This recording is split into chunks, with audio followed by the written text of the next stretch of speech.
Welcome to Himanshi Singh channel CDP class 25 continuous and comprehensive evaluation. इस class में हम CCE यानी कि सतत एवं व्यापक मूल्यांकन के बारे में बात करने वाले हैं और असेसमेंट यानी कि आकलन क्या होता है उसके बारे में बात करने वाले हैं, जो कि हर टीचिंग एग्ज़ाम में बहुत ही इम्पोर्टेंट टॉपिक है। वीडियो शुरू करने से पहले ऐसे ही इम्पोर्टेंट टॉपिक के वीडियो के लिए इस चैनल के साथ जुड़िए और वीडियो को लाइक शेयर एंड चैनल पर नए हो तो सब्सक्राइब कर दीजिएगा। Let's get started. है सीसीई सीबीएसई ने लागू किया 2009-10 के आसपास की बात है। और जब ये ग्रेडिंग सिस्टम जीपीए सिस्टम आया, सीसीई क्या है, इसमें तीन चीजें हैं सीसीई में। इसको ऐसे समझेंगे अपने निमोनिक के फॉर्म में ही, जो स्टाइल अपना है बाबूराव वाला। Continuous and comprehensive evaluation. Continuous को हम क्या कहते हैं? सतत। Continuous and comprehensive. कॉम्प्रिहेंसिव का सिंपल मतलब होता है व्यापक। ठीक है जी, व्यापक। क्लियर है? अगर हम बात करते हैं कॉन्टिन्यूअस एंड कॉम्प्रिहेंसिव, अब बीच में मत बोलिएगा, लास्ट में बातें करेंगे। कॉन्टिन्यूअस एंड, तुम्हें क्या लगा तुम्हें बोल रही हूँ? सतत एवं, इंसान को पता होता है अपने लक्षणों का। सतत एवं व्यापक मूल्यांकन।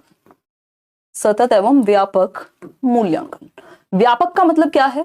यानी सभी पक्षों में, सभी पहलुओं में। ठीक। कॉम्प्रिहेंसिव का मतलब क्या है? होलिस्टिक। होलिस्टिक में क्या आ गया? सर्वांगीण, जिसको हम हिंदी में कह रहे हैं। ये आपने अपने बीएड में, डीएलएड में, हर सब्जेक्ट में पढ़ा है। बोर हो जाते थे पढ़ पढ़ के। ईवीएस में भी यही लिख के आना है, सीडीपी में भी यही लिख के आना है, मैथ्स में भी यही लिख के आना है। सीसीई ऐसा टॉपिक है जो सब में कॉमन है, और आज आप सीटेट में देखते हैं सभी में कॉमन आता ही है।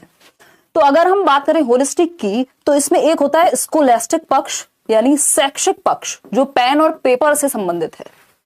स्कोलैस्टिक एस्पेक्ट, जिसको हम शैक्षिक पक्ष कह रहे हैं, जिसमें पेन पेपर टेस्ट होगा, है ना, मेमोरी बेस्ड चीजें भी होंगी, मैथ से जो भी है। और दूसरा है आपका को स्कोलैस्टिक पक्ष। को स्कोलैस्टिक पक्ष, को स्कोलैस्टिक यानी सह शैक्षिक पक्ष। सह शैक्षिक पक्ष। ठीक। अब को स्कोलैस्टिक क्या है भाई? जितने भी करिकुलर और को करिकुलर एक्टिविटीज है ना, स्कोलैस्टिक मतलब पढ़ना लिखना, कॉग्निटिव एस्पेक्ट से जितनी भी चीजें जुड़ी हुई हैं। को स्कोलैस्टिक क्या है? स्पोर्ट्स हो सकता है, ड्राइंग हो सकती है, पेंटिंग हो सकता है, म्यूजिक हो सकता है, कुछ और में आप अच्छे हो सकते हैं। तो बच्चे के दोनों ही पक्ष में उसका आकलन करना है। सिर्फ पेन पेपर में जो लास्ट दिन वो लिख करके आ गया उसी पे नहीं, वो बाकी पक्षों में कैसा है, उसका संज्ञानात्मक पक्ष, उसका अफेक्टिव पक्ष, उसका साइकोमोटर डोमेन, सब में कैसा। स्कोलैस्टिक प्लस को स्कोलैस्टिक मिल करके होलिस्टिक बनता है, सर्वांगीण बनता है, 360 डिग्री बनता है। तो कॉम्प्रिहेंसिव का मतलब यहां सभी पक्षों से है, ऑल एस्पेक्ट से है। कॉन्टिन्यूअस का मतलब है कि लगातार, कॉन्टिन्यूअस टीचिंग लर्निंग प्रोसेस के दौरान ही आप बच्चे का आकलन करते रहें। आकलन या मूल्यांकन की जरूरत क्या होती है? कि आपको फीडबैक मिले कि जो आप पढ़ा रहे हैं, जो आप सिखा रहे हैं और बच्चे सीख रहे हैं, क्या वो काम का है, उसके ऑब्जेक्टिव्स कितने अचीव हो पा रहे हैं। इवैल्यूएशन का ही एक भाग है। इवैल्यूएशन का क्या है? हिस्सा है। मैं नेक्स्ट पेज पे दिखा देती हूँ। असेसमेंट, आकलन क्या है? जस्ट एक पार्ट है इवैल्यूएशन का। असेसमेंट यानी आकलन। तो आकलन एक हिस्सा है मूल्यांकन का।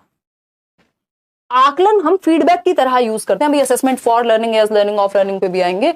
और इवैल्यूएशन एक बड़ा सर्कल है जिसके अंदर समाहित हो जाता है असेसमेंट। तो असेसमेंट जनरली हम देखते हैं फीडबैक के लिए होता है। फीडबैक के लिए होता है टीचिंग लर्निंग प्रोसेस में क्या इंप्रूवमेंट हो सकती है, कहां आपको बदलाव की जरूरत है, कहां बेहतरी कर सकते हैं, किन मेथड्स में परिवर्तन की जरूरत है। ये सब आकलन की प्रक्रिया के द्वारा होता है। आप बच्चे का टेस्ट ले रहे हैं, क्लास में कोई क्वेश्चन पूछ लिया, टीचिंग लर्निंग प्रोसेस चल रही है और टीचिंग लर्निंग प्रोसेस के दौरान ये होता है। ठीक है, तो ये सब क्या है? ये आकलन फीडबैक के लिए। ये ध्यान रखिएगा, आप फीडबैक के लिए ले रहे हैं, बच्चों को जज करने के लिए, उसको लेबल करने के लिए, उस पर ठप्पा लगाने के लिए नहीं ले रहे हैं। ये नेगेटिव वर्ड्स हैं। ठीक है ना, कोई दिक्कत नहीं है। इवैल्यूएशन की बात कर रहे हैं तो इवैल्यूएशन में असेसमेंट भी शामिल है। तो इसमें जजमेंट प्लस इंप्रूवमेंट या फीडबैक दोनों शामिल होते हैं। अच्छा, एक बात ध्यान रखिएगा कि आप बच्चे का जो आकलन करते हैं, उसको टेस्ट करते हैं, इसलिए कभी नहीं करते कि लेबल करें, उस पर ठप्पा लगाएं, ये पुअर है, ये बिल्कुल खराब है पढ़ने में, ये एक्सीलेंट है। ये इतने परसेंट लाता है, ये नहीं करना है। फीडबैक के लिए, इंप्रूवमेंट के लिए हमें कोशिश करनी है, ठीक। जजमेंट के लिए, इवैल्यूएशन में जजमेंट भी शामिल है, इंप्रूवमेंट भी शामिल है, इसमें दोनों चीजें शामिल होती हैं। लेकिन जनरली कभी भी पेपर में ऐसा नहीं होगा कि जजमेंट के लिए इवैल्यूएशन की बात भी करे, वो इंक्लूडेड है उस चीज में। अब असेसमेंट में भी हम 3 प्रकार से पढ़ते हैं चीजें। असेसमेंट को भी 2 प्रकार में बांटा हुआ है, एक है फॉर्मेटिव असेसमेंट, दूसरा है सम्मेटिव असेसमेंट। असेसमेंट यानी आकलन। अब ये जो फॉर्मेटिव असेसमेंट है, FA बोल रहे हैं रचनात्मक आकलन, और दूसरा है सम्मेटिव असेसमेंट जिसको हम योगात्मक आकलन बोल रहे हैं। जनरली जो इनकी, अब तो वैसे टर्म 1 टर्म 2 आ गए, बट आपका पेपर अभी भी यही कह रहा है कि 60% जो है वो वैल्यू है SA1 और SA2 की, और FA जो कि 4 होते हैं साल में, उनकी वैल्यू है 10% के हिसाब से 40%, ठीक है। इसमें ये फीडबैक के लिए लिया जाएगा और वो जजमेंट के लिए लिया जाएगा। जो FA है वो फीडबैक के लिए, रचनात्मक का मतलब ये फीडबैक, इंप्रूवमेंट, इन सब के लिए। SA जो है वो जजमेंट के लिए लिया जाता है, इतने परसेंट आए, एंड में क्या रिजल्ट निकला उसके लिए, एंड रिजल्ट के लिए। ऐसे में आपका हाफ ईयरली और ईयरली एग्जाम या बोर्ड एग्जाम्स। FA में जो भी आपके फॉर्मेटिव असेसमेंट, डेली बेसिस पे जो आप बच्चों को कॉन्टिन्यूअसली असेस कर रहे हो अलग अलग पक्ष में, वो सब चीजें आती हैं। अगर आप FA और SA को आपने समझ लिया, 60% जो वेटेज है वो SA की है। अब assessment for learning, assessment for learning, as learning, of learning, इसमें बहुत कंफ्यूजन रहती है। असेसमेंट, असेसमेंट यानी आकलन, सीखने के लिए आकलन, सीखने का आकलन। और देखिए ऑफ लर्निंग यानी सीखने का आकलन, पहले लिखेंगे एज लर्निंग यानी सीखने के साथ आकलन। टाइम बताना, ठीक है, ओके। फॉर लर्निंग यानी के लिए, ऑफ लर्निंग यानी का आकलन, यानी बाद में होगा ये ऑफ, ठीक। तो एज लर्निंग की जब भी बात होती है, एज का मतलब ये सेल्फ असेसमेंट या पीयर असेसमेंट, यानी या तो बच्चा स्वयं का आकलन खुद कर रहा होगा, या फिर पीयर्स यानी उसके जो साथी समूह है, जो अभी आपकी NEP भी कह रही है, यही बात रिपीट होती है सब जगह, जो सहपाठी हैं, उसके क्लासमेट्स हैं, वो एक दूसरे की नोटबुक चेक कर रहे हैं, या पूछ रहे हैं एक दूसरे से क्वेश्चंस, फिर एक दूसरे को रेट कर रहे हैं। पीयर ग्रुप या फिर सेल्फ, आप खुद आकलन जब खुद का कर रहे हैं, ये क्या हुआ, एज लर्निंग हुआ। ये भी during the process of teaching learning होता है, यानी जब टीचिंग लर्निंग की प्रक्रिया चल रही है तभी, क्लासेस में इधर उधर जब भी एक्टिविटी चल रही है उसी दौरान होगा।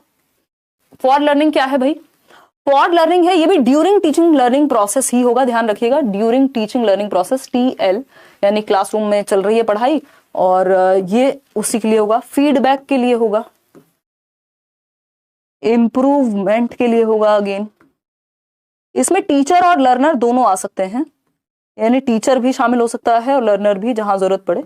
इसमें क्या होता है, मान लीजिए आपकी क्लास शुरू हो गई है, या बीच में टीचर ने कोई क्वेश्चन पूछ लिया, शुरुआत में कोई क्वेश्चन पूछ लिया, तो ये फॉर लर्निंग है। जो FA का पार्ट होते हैं, एज भी और फॉर लर्निंग भी, असेसमेंट फॉर लर्निंग भी और असेसमेंट एज लर्निंग भी। फॉर्मेटिव असेसमेंट रचनात्मक आकलन, यहाँ पेन पेपर से ज्यादा एक्टिविटी बेस्ड आकलन होगा।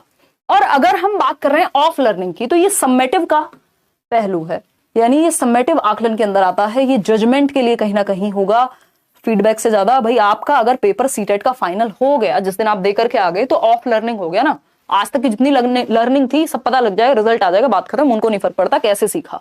तो कैसे सीखा, फॉर लर्निंग और एज लर्निंग में ध्यान दिया जाता है। जैसे आप अभी सीख रहे हैं, आपका कोई डाउट है, आपने पोल में गलत जवाब दे दिया, दुनिया तो खत्म नहीं हो रही, फीडबैक के लिए है, फॉर लर्निंग है। मैंने आपसे बीच में कोई क्वेश्चन पूछ लिया, फॉर लर्निंग है। आप खुद से कोई क्वेश्चन पूछ रहे हैं, एज लर्निंग है। लेकिन फाइनल रिजल्ट के लिए जब पूछा जा रहा है, फाइनल पेपर है, जजमेंट के लिए है, इतने % नंबर दिया जाएगा, तो वो एस से है, ये पेन पेपर टेस्ट होगा। बाकी जो है फॉर और एज, ये एक्टिविटी बेस्ड होंगे, है ना। ये पेपर पेंसिल टेस्ट जिसको हम कहते हैं, एस से पेपर पेंसिल टेस्ट होगा। आप किसी को इसके रिगार्डिंग कोई भी डाउट है, क्योंकि ऐसे बात तो इस पे कितनी भी देर की जा सकती है, बट जो महत्वपूर्ण पॉइंट्स हैं वो यही है। याद रखिएगा, हम आकलन इसलिए करते हैं, जो टीचिंग लर्निंग ऑब्जेक्टिव्स हैं, जो लर्निंग के उद्देश्य हैं, कि भाई आप जब लेसन प्लान भी बनाते हैं तो कुछ जनरल ऑब्जेक्टिव्स होते हैं, कुछ स्पेसिफिक ऑब्जेक्टिव्स होते हैं, विशिष्ट और सामान्य उद्देश्य होते हैं, कि भाई इस चैप्टर को पढ़ के बच्चा ये सीखेगा। जनरल ऑब्जेक्टिव क्या है, अच्छा इंग्लिश से उसकी इमेजिनेशन पावर अच्छी होगी, लैंग्वेज अच्छी होगी, फलाना अच्छा होगा, ढिमकाना अच्छा होगा। तो ये जो ऑब्जेक्टिव्स हैं, ये किस सीमा तक, किस हद तक अचीव हो पाए, इससे इसका पता आकलन लगाता है। तो ऑब्जेक्टिव्स के अचीव होने की जो बात है वो आकलन के द्वारा संभव होती है या इवैल्यूएशन के द्वारा संभव होती है। क्लियर है बात? अब अगर हम बात कर रहे हैं तो आकलन के कुछ टूल्स होते हैं, जैसे कि पोर्टफोलियो, पेपर में पूछा ही जाता है, टेक्निक्स ऑफ असेसमेंट बोलते हैं, अगर आपने सेशन लिया होगा सीसीई वाला। टेक्निक्स, इससे खराब मैं नहीं लिख सकती, थोड़ा साफ लिख देती हूँ। टेक्निक्स ऑफ असेसमेंट यानी तकनीकें हैं आकलन की। टेक्निक्स ऑफ असेसमेंट समझ जाइएगा, इसमें बहुत सारे तरीके हैं, सैकड़ों तरीके हैं। और टेस्ट के भी दो टाइप है, एक स्टैंडर्डाइजेशन, एक teacher made test. Standard test कौन सा होता है, मैंने किसी मैराथन में आपके साथ डिस्कस किया था, दोबारा रिपीट अभी नहीं करूंगी। वैलिडिटी होती है, उसमें वैलिड होता है, रिलायबिलिटी होती है, ऑब्जेक्टिविटी पाई जाती है ना। जो स्टैंडर्डाइज टेस्ट होगा उसमें भी नॉर्म रेफरेंस टेस्ट है, केबीएस जैसा, जिसमें परसेंटेज मैटर करेगी, या D+B जैसा। और दूसरा है CRT, सीटेट या टेट जैसा, जिसमें सिर्फ क्वालिफाइंग है चीजें। तो ये स्टैंडर्डाइज टेस्ट के दोनों उदाहरण है। स्टैंडर्डाइज टेस्ट की प्रॉब्लम क्या है, ये इंडिविजुअल डिफरेंसेस, व्यक्तिगत विभिन्नताओं का ध्यान नहीं रख पाते, जबकि टीचर मेड टेस्ट फ्लेक्सिबल होते हैं, वो ध्यान रख पाते हैं। अगर टेक्निक्स की बात करें हम असेसमेंट के, बहुत तरीके हो सकते हैं, जिसमें से एक तरीका है पोर्टफोलियो, दूसरा तरीका है तो पोर्टफोलियो हो गया, चेकलिस्ट हो गई, रेटिंग स्केल नाम की एक चीज होती है जो किसी ने बताई नहीं, ठीक, रेटिंग स्केल हो गया, और क्या हो गया, एनेक्डोटल रिकॉर्ड्स हो गए, रिकॉर्ड्स हो गए, इंटरव्यू ऑब्जर्वेशन, इंटरव्यू ऑब्जर्वेशन अवलोकन जिसको हम कह रहे हैं, इसमें भी इंटरव्यू आपका पहले से प्लान्ड हो सकता है, मिक्स्ड हो सकता है। ऑब्जर्वेशन कई बार ऐसी होती है जो स्ट्रक्चर्ड होता है, बच्चे को पता हो, कई बार उसको नहीं पता होता, तब भी आप उसका आकलन कर रहे हो कि वो कोई एक्टिविटी कर रहा है, मान लीजिए पेंटिंग कर रहा है, कोई ओरल टेस्ट दे रहा है, तो आप उसको ऑब्जर्व कर रहे हैं कि उसकी अभिव्यक्ति की क्षमता कैसी है, यानी वो खुद को एक्सप्रेस कैसे करता है, कोई और एक्टिविटी और चीजें उसके अंदर की जो भी एप्टीट्यूड्स हैं उसको ऑब्जर्व कर रहे हैं, स्पोर्ट्स खेलते हुए, यानी डेली बेसिस पे आप बच्चे को ऑब्जर्व कर रहे हैं। कॉन्टिन्यूअस एंड कॉम्प्रिहेंसिव का मतलब ही है कॉन्टिन्यूअसली आप असेस कर रहे हैं बच्चे को, दूसरा कॉम्प्रिहेंसिवली हर एक पक्ष में, जज करने के लिए नहीं, फीडबैक के लिए, इंप्रूवमेंट के लिए। पोर्टफोलियो क्या है, एक तरह की फाइल है ना, आपके काले चिट्ठे हैं, आई मीन इसमें ज्यादातर अचीवमेंट्स शामिल होती हैं, या कुछ जो भी विशेष है बच्चे के बारे में, या जो भी उसने किया है वो सब इसमें इंक्लूडेड होगा। पोर्टफोलियो मान लीजिए किसी की शादी हुई होगी, आसपास आपने देखा होगा, तो एक एल्बम जिसको हम कहते हैं ना, तो वैसा है ये कि अच्छे अच्छे फोटोज तो बहुत सारे थे वहां, एक ड्यूरिंग द प्रोसेस, ये स्टेजेस में या चरण, जितने भी स्टेप्स हैं अलग अलग लर्निंग के, उस पे जो भी खास चीजें हो रही हैं उनको यहाँ पे रिकॉर्ड कर लिया जाता है। ये आपका पिक्चर की फॉर्म में, वीडियो की फॉर्म में, अलग अलग फॉर्म में ये हो सकते हैं। तो अलग अलग जो चरण हैं अधिगम के, उनको रिकॉर्ड किया जाता है पोर्टफोलियो के द्वारा। तो वो जो एल्बम है उसमें बहुत सारे फोटो क्लिक हुए होंगे, उनमें से कुछ 100, 200, 500 फोटोज उस एल्बम में होंगे, या वीडियो बहुत सारी फुटेज बनी होगी, यानी बच्चा एक्टिविटी तो बहुत सारी करता है, सारी एक्टिविटीज नहीं, बट जो जरूरी है या अलग अलग चरणों को दर्शाती हैं, ओवरऑल प्रोसेस को बताती हैं बच्चे की, और जो भी उसके बारे में विशेष चीजें हैं, किस चीज में वो अच्छा है, क्या है, वो सारी चीजें पोर्टफोलियो में होती हैं। और जैसे लोग मॉडलिंग के लिए जाते हैं तो अच्छे अच्छे फोटो खिंचवाते हैं, तो उस तरह से अचीवमेंट को यहाँ शामिल किया जाता है। ठीक, क्लियर है बात, कोई दिक्कत परेशानी तो नहीं है? नहीं है। चेकलिस्ट क्या है? चेकलिस्ट है कि मान लीजिए अच्छा बच्चे के बिहेवियर या सोशल लर्निंग में वो कैसा है, तो अच्छा ठीक जवाब दिया, चलो इसमें चेक लगा देते हैं, नहीं इस चीज में अच्छा है तो क्रॉस, या फिर मतलब जो जो चीजें उसमें हैं, जो जो विशेषताएं हैं, जिस भी एस्पेक्ट में आप उसको चेक कर रहे हैं उसमें या तो टिक करेंगे या तो ब्लैंक छोड़ेंगे या क्रॉस लगाएंगे। अगर हम बात करें रेटिंग स्केल की, तो on a scale of 1 to 10 बच्चा बोलने में कैसा है, बच्चा दूसरों के साथ बिहेवियर में कैसा है, तो आप इस पे 5.5 रेट कर रहे हैं। पिज्जा भी मंगाते हैं तो वो रेटिंग स्केल मांगता है ना आजकल, तो स्विगी, जोमेटो और सारे ही जितने भी जगहें हैं फीडबैक देते हैं, तो रेटिंग स्केल पे आप on a scale of 1 to 10 कितना रेट करेंगे किसी बिहेवियर को। एक चीज होती है सोशियोमेट्री, कि बाकी बच्चे बच्चों को कितना पसंद करते हैं या उनके साथ व्यवहार कैसा है, समाजमिति विधि कहते हैं इसको। जब हम मॉनिटर्स चूज कराते थे तो कहते थे कितने लोग वोट करेंगे इसको, तो जिसको ज्यादा वोट मिल रहे हैं, वो सोशियोमेट्री विधि का उदाहरण है कि बाकी बच्चों के साथ रिलेशन बच्चे के कैसे हैं। ठीक है, और अगर हम बात करते हैं किसकी, रेटिंग स्केल की, एनेक्डोटल रिकॉर्ड्स होते हैं, शॉर्ट में, कम शब्दों में, कुछ लाइंस में कोई एक घटना हुई, बच्चे ने दूसरे बच्चे का सर फोड़ दिया, मतलब जो नहीं फोड़ना चाहिए, कुछ और हो गया इस तरह का, कोई विशेष घटना हुई, किस दिन कोई बात हुई, तो वो इंसिडेंट्स होते हैं एनेक्डोटल रिकॉर्ड्स में। इंटरव्यू में तो आप बच्चे से डायरेक्ट Q&A कर ही सकते हैं। विश्वकर्मा प्रसाद कह रहे हैं, नमस्ते मैम, बिहार आरा से हूं मैम, फॉर लर्निंग में सेल्फ असेसमेंट हो सकता है क्या, जब ऑप्शन में फॉर लर्निंग और एज लर्निंग दोनों हो, थैंक्स अलॉट, तो फॉर लर्निंग में एज लर्निंग, यार इसका पार्ट एग्जैक्टली नहीं कहेंगे, बट अगर ऑप्शन में आपके पास ऑप्शन ही नहीं है तो फिर आप फॉर लर्निंग लगा सकते हैं, क्योंकि ये during the process of teaching learning हो रहा है ना। ये अपने आप में अलग टाइप है अगर वैसे आप देखेंगे तो, बट हाँ during the process of teaching learning ही होता है एज लर्निंग भी, तो जरूरत पड़े मजबूरी आ जाए तो वैसा भी आप कर सकते हैं। सी यू फॉर नेक्स्ट वीडियो। तब तक के लिए वीडियो को लाइक शेयर एंड चैनल को सब्सक्राइब कर दीजिएगा। Thanks for watching.